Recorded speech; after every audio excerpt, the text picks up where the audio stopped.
These countries will completely disappear from the map when this phenomenon occurs. In a few hours, they will be swallowed by the sea.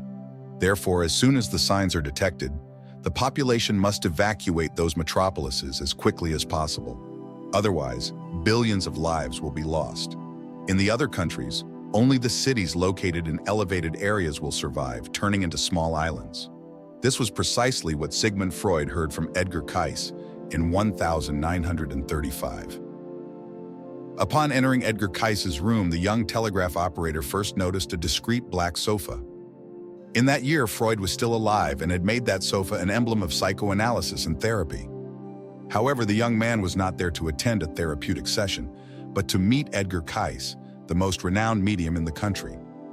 CAYCE entered the room calmly, dressed elegantly, and explained to the young man that, contrary to what one might suppose, it would be he who would recline on the sofa. Thus, he took off his shoes, settled in, and sank into a deep trance. After a few minutes, CAYCE began murmuring about the past, the present, and the future. It was then that the young man understood that CAYCE was not speaking solely of his own life, but also of the existence of countless people and of events that would shape the world. From that moment on, Edgar CAYCE became known as the Sleeping Prophet. But let us analyze what led him to acquire such a title. Edgar CAYCE was born into a humble family of farmers in the interior of Kentucky, and from a very early age showed signs of uniqueness. While other children played outdoors, Edgar dedicated himself to studying the Bible. Soon he began venturing into the woods, where he claimed to have had encounters with small entities resembling fairies. At the age of 11, while reading the Bible in the forest, he was surprised by a figure he described as a winged woman. This figure asked him what his greatest desire was, and Edgar replied that he wished to help his fellow man, especially sick children. Later, after receiving a discouraging letter about his son's school performance, Edgar's father decided to assess the boy's writing skills. Disappointment set in when he realized how deficient the child's learning was, even going so far as to knock him from his chair in a fit of anger. Stunned, the young Edgar heard a soft voice, attributed to the forest woman, whispering that he should rest his head on his school book and fall asleep. Upon awakening, something extraordinary had happened. Edgar had absorbed every word from the book's content. Since then, he adopted an unusual study method, resting on the books while he slept. At the end of the school year, Edgar excelled and was promoted to the next grade. His parents soon noticed something singular about their son. During a game at school, Edgar suffered a spinal injury that left him with partial paralysis. That very night, while sleeping, he murmured the ingredients of an herbal remedy that, according to him, could cure his injuries. Moved by hope, his parents prepared the medicine following his instructions, and to everyone's astonishment, at dawn, Edgar was completely recovered. Over the years, Edgar CAYCE suffered from a severe laryngitis, a condition that perplexed the doctors of the time. In search of relief, he turned to a hypnotist. During the trance, it became clear that his ailment was, in fact, an emotional paralysis.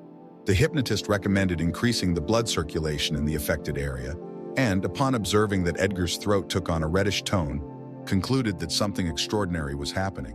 When he regained consciousness, Edgar was cured. His fiancée was amazed, convinced that he possessed a divine gift, a present from God that should be shared with the world. Thus, Edgar CAYCE began offering reading sessions twice a day for the sick and injured. An episode that occurred in 1902 marked his trajectory in an unusual way. A little girl of only 5 years, diagnosed with a fatal brain injury, left her parents desperate, and they turned to Edgar CAYCE in search of a miracle. Surprisingly, he diagnosed that the real problem was a spinal injury and recommended a treatment to realign the vertebrae. In a matter of months, the girl recovered completely. From that event, Edgar CAYCE's reputation spread, and he began receiving numerous requests for help. For more than 40 years, he performed thousands of readings, not only identifying health problems, but also offering predictions about the future. Many of his prophecies came true, some in truly surprising ways. For example, 3 months before the collapse of the United States stock market in 1929, CAYCE advised his investor friends to sell their shares. Those who ignored his advice ended up ruined. In 1931 and in 1933, he predicted that the world economy would recover in the spring, which was confirmed in January of 1934. Edgar CAYCE also anticipated political events of great significance. He forecast the rise of Hitler to power and his domination over Germany. In August of that same year, CAYCE stated that Hitler would remain in power until he was defeated by an external war. In 1935, moreover, he predicted the start of the Second World War, suggesting that an alliance would be formed between Austria, Germany, and Japan. Although he warned that the conflict would involve many nations, he also anticipated the entry of the United States into the war in 1941, as well as the deaths of Franklin D. Roosevelt and John F. Kennedy, and a period of civil and racial unrest during the 60s. In 1938, CAYCE mentioned the possibility that part of some temples might be discovered submerged near Bimini on the coast of Florida, and he predicted the resurgence of Atlantis in 1968. 30 years later, that prediction gained relevance with the discovery of the Bimini Road in the Bahamas. According to CAYCE's description, Atlantis was an ancestral civilization as extensive as Europe and endowed with advanced technology. CAYCE claimed that Atlantis had disappeared approximately 10,000 years ago, a victim of a great flood, a narrative that is in line with the myths of various ancient civilizations, all recounting a similar catastrophe in a distant past. Recognized for his prophetic visions, Edgar CAYCE made a striking statement at a time when the Soviet Union was at the height of communism. He stated, "From Russia arises the hope of the world, not through communism, but through freedom. Although it will take time to come to pass, Russia will be free again." This prediction, highly contrary to the dominant opinion of the time, was surprisingly fulfilled in 1991 when the Soviet Union dissolved, marking the decline of communism and paving the way for reforms toward democratic systems. The transition of the former Soviet territories to freedom was complex, but it ultimately confirmed CAYCE's vision of a future with greater freedom in the region. In 1934, Edgar CAYCE was already speaking of the Essenes, a little-known Jewish sect at that time, describing it in great detail, even though there were no archaeological discoveries that could corroborate his observations. However, CAYCE predicted that important documents and records about the Essenes would be found, which was confirmed 12 years later in 1946, with the discovery of the Dead Sea Scrolls by Bedouins in the Qumran caves. These texts, which contained religious writings and community narratives, confirmed many of the details pointed out by CAYCE, expanding knowledge about the history of this enigmatic sect. Throughout his career, Edgar CAYCE's predictions attracted attention for their precision, many of which proved to be quite specific and ahead of their time. During the decade of 1930, before scientists fully understood climatic phenomena, he was already addressing events such as El Niño and La Niña, which alter temperature and precipitation patterns in various regions of the planet. CAYCE mentioned these climatic oscillations at a time when few were aware of their existence. Among his most controversial prophecies was the prediction about the presidency of the United States, stating that the 44th president would be African American, a prophecy that came true with the election of Barack Obama in 2008, marking a historic and significant change in American politics. CAYCE even predicted the date of his own death. On the 1st of January of 1945, he somberly announced that he would be buried in 4 days.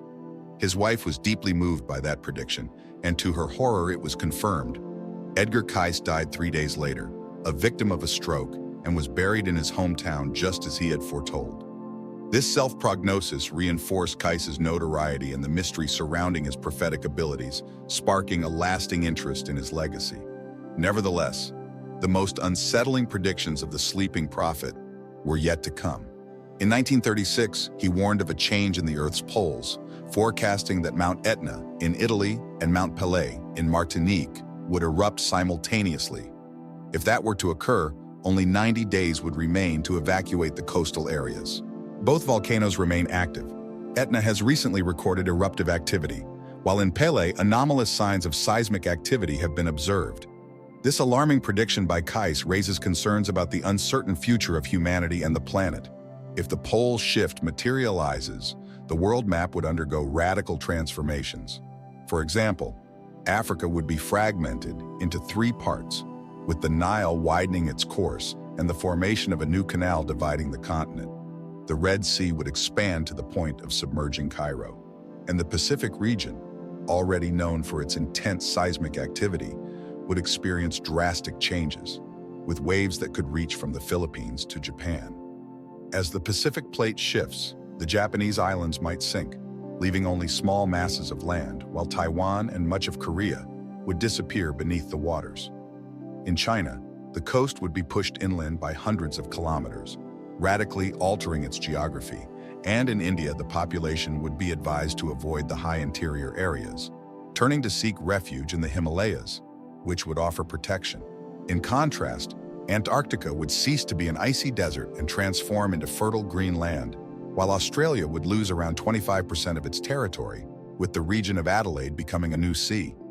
The Simpson and Gibson deserts would turn into lands suitable for agriculture, and New Zealand would expand, reconnecting with the Australian continent and becoming an integral part of it, establishing itself as one of the safest places in this new global scenario. In Canada, a vast coastal area would shift inland by approximately 320 kilometers, making regions such as Quebec, Ontario, Manitoba, Saskatchewan, and parts of Alberta into refuges for survival.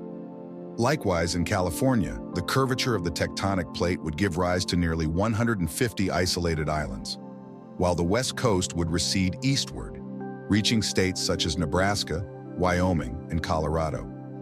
The Great Lakes and the St. Lawrence River would merge, forming a stretch that extends from the Mississippi River to the Gulf of Mexico, submerging the coastal areas of Florida and pushing them inland.